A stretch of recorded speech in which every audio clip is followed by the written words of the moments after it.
উত্তরবঙ্গ বিশ্ববিদ্যালয়ের গবেষিকা শিক্ষার্থী ববিতা দত্তের আত্মহত্যার ঘটনায় গত এক সপ্তাহ ধরে উত্তাল উত্তরবঙ্গ বিশ্ববিদ্যালয় চত্বর। ঘটনায় অভিযুক্ত অধ্যাপকের শাস্তির দাবিতে শুক্রবার বিশ্ববিদ্যালয় প্রশাসনিক ভবনের সামনে অনির্দিষ্টকালের জন্য ধর্ণা কর্মসূচি করল এবিভিপি।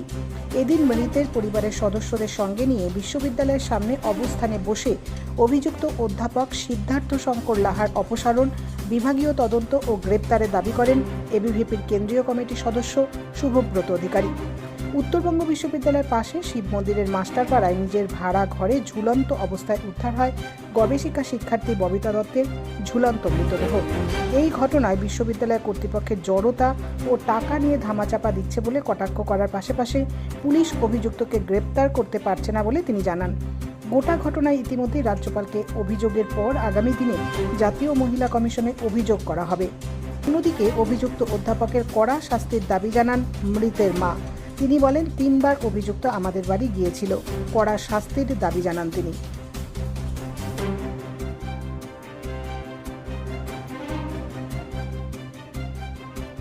কতটা প্রোগ্রেস হয়েছে তোমাদের?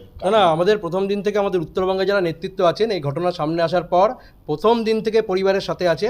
নিশিরাত্রে আমাদের এখান থেকে আমাদের উত্তরবঙ্গের নেতৃত্ব তারা ওই পরিবারের সাথে দেখা করেছেন, এখানে আন্দোলন করেছেন, ক্যাম্পাসে এবিভিপি লাগাতার আন্দোলন করেছে। আর এই মুহূর্ত থেকে পরিবারকে সাথে নিয়ে আমরা এই সিদ্ধার্থ শঙ্কর লাহার বহিষ্কার, গ্রেপ্তার, কঠোর শাস্তি, বিভাগীয় তদন্তের দাবিতে অনির্দিষ্টকাল ধর্নায় বসলাম। যতক্ষণ না এই 4টের একটা স্টেপও তার এগেনস্টে নেওয়া হচ্ছে ততক্ষণ এবিভিপির আন্দোলন চলবে। কোথা কি মনে হচ্ছে কিছু প্রোগ্রেস হয়েছে?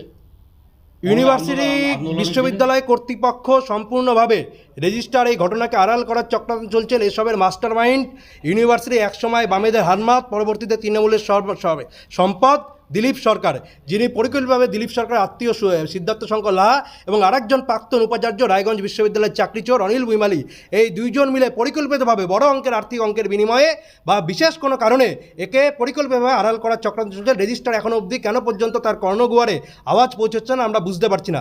তার কর্ণগুয়ারে যদি গন্ডারের চর্ম পরিধান করে থাকেন, সেই গন্ডারের চর্মের বর্মভেদ করার জন্য আমরাও প্রস্তুত আছি। আমরা লাগাতার আন্দোলন করব এবং এখান থেকে আমরা অনির্দিষ্টকাল, এই মুহূর্ত থেকে অনির্দিষ্টকাল ধর্নায় বসলাম মৃতার পরিবারের সাথে নিয়ে। পুলিশের ভূমিকা নিয়ে বলার কিছু নেই।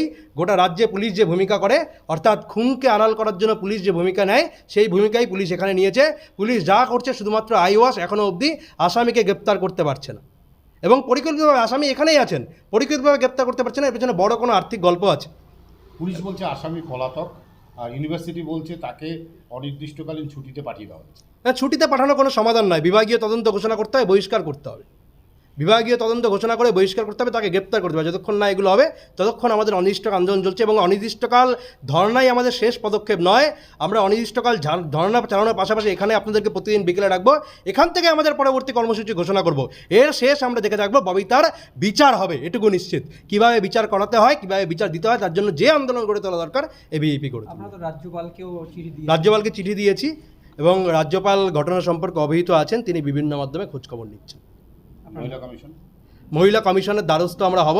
রেখা ভার্মার সাথে মৌখিকভাবে আমাদের ফোনালাপে কথা হয়েছে। আমরা আগামীকালের মধ্যে জাতীয় মহিলা কমিশনকে আমরা চিঠি দেব। রাজ্য মহিলা কমিশনের প্রতি আস্থা নেই। রাজ্য মহিলা যারা সিনেমাতে এবং টেলিফিল্মে চান্স পায় না তাদেরকে পুনর্বাসন দেওয়ার জন্য রাজ্য মহিলা কমিশন তৈরি হয়। আপনার নাম? শুভব্রত অধিকারী, কেন্দ্রীয় সদস্য এবিভিপি। কি বলবেন এই যে ভূমিকাটা এতদিন ধরে এবিভিপি পালন করে আসছে আপনাদের পাশে থেকে?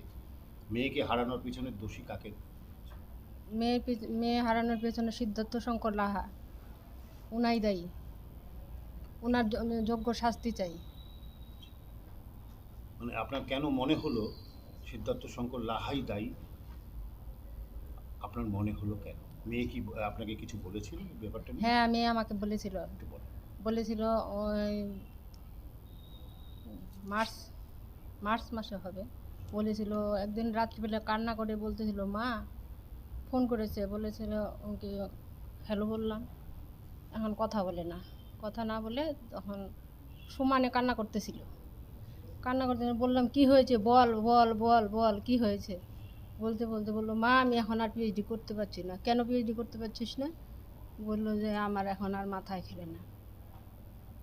উনি যেরকম অত্যাচার করতে সেটা আর বলেনি। উনি তো বাড়িও যেতেন আপনার?